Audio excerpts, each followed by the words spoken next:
হ্যাঁ বিয়ান, কেমন আছেন সবাই? আপনারা সবাই অনেক ভালো, আমরা ভালো আছি।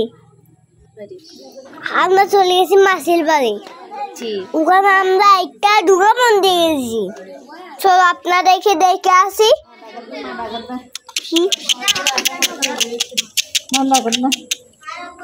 নাচো নাচো টিং টিং টিং টিং নাচো একটু নাচ দেখো, একটু নাচ করো মিনু, তো নাচো নাচো একটু টুং টুং নাচো টুং টুং নাচো টিং টিং টিং টিং টিং নাচো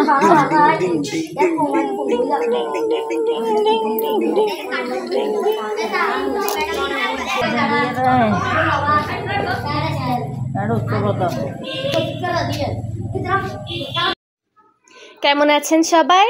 আশা করছি আপনারা সকলে অনেক ভালো আছেন। ভিডিওটি ছিল অক্টোবরের 7 তারিখ কি 27 তারিখ বোধে, মানে মনে পড়ছে না সঠিক। ওই আমরা চলে গিয়েছিলাম দিদির কাকার বাড়িতে। ওখানে দুপুরে খাওয়া দাওয়া শেষ করে আমরা পাচুরিয়া দুর্গা মন্দিরে, যে একটু আগে যেটা দেখলেন আপনারা, ওখানে ঘুরেছি। এরপর যাচ্ছি আমরা একটা বৌদ্ধ বিহারে, যেটি কিন্তু অনেক সুন্দর। পথে যাওয়ার সময় দেখছি আমার একটা বিয়ের গেট।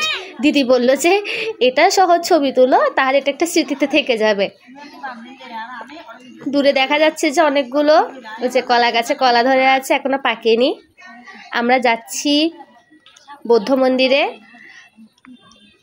যেতে 10 মিনিট বোধহয় লেগেছিল। যা শুনেছি ওই মন্দিরের বুদ্ধটা নাকি স্বপ্নাদেশ, মানে স্বপ্নে পাওয়া গিয়েছিল। মন্দিরটা কিন্তু অনেক সুন্দর। চলুন আপনাদেরকে দেখিয়ে আনি মন্দিরের আশপাশের পরিবেশটা।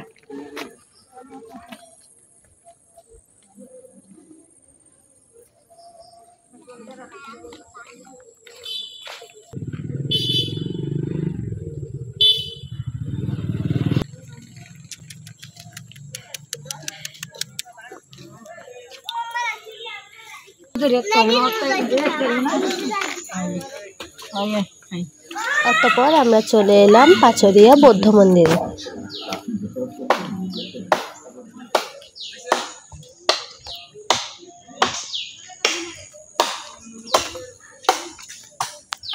Just amazing.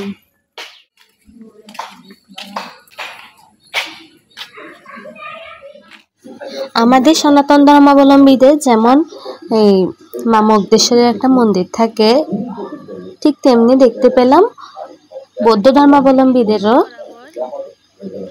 এরকম একটা, মানে অশ্বত্থ বৃক্ষ বা বট বৃক্ষের নিচে এরকম ঘট দিয়ে পূজা অর্চনা হয়।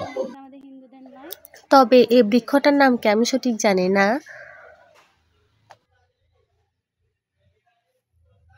দেখতে অনেকটা আমাদের ওই হ্যাঁ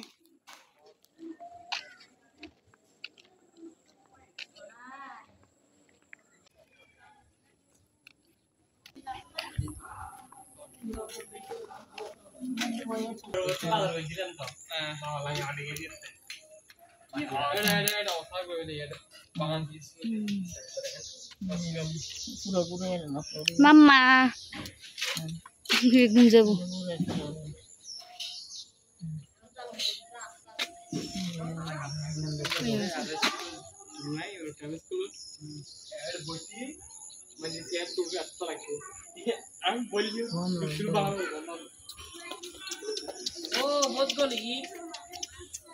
যে পড়লাম আমি ইচ্ছে মতো করে দিয়েছি, আমি ইচ্ছে মতো হরে ফোর হিন্দি তো আনা স্টুডেন্ট পরিবেশ পড়লাম আমি সাবান বিজু দোকান না। এই যে সে বুদ্ধ মূর্তিগুলো দেখুন, মন্দিরটি কি সুন্দর। উপরে কারুকাজগুলো কিন্তু অনেক সুন্দর। ওরা মানে বৌদ্ধ ধর্মাবলম্বীরা বুদ্ধকে দেখুন কি সুন্দর করে জল দিয়েছে ওখানে। শুনেছি আমরা তো ধরেন ঠাকুরের পূজা দিলে সে প্রসাদগুলো গ্রহণ করি, কিন্তু ওনারা সে প্রসাদগুলো গ্রহণ করেন না। ওনারা এই যে পাখিদের উদ্দেশ্যে দিয়ে দেন। দেখা হবে পরবর্তী ব্লগে পাচুরিয়া তপোবন আশ্রম নিয়ে। ততক্ষণ সবাই ভালো থাকবেন, সুস্থ থাকবেন, আর ভিডিওটি কেমন লেগেছে অবশ্যই জানাবেন। টাটা।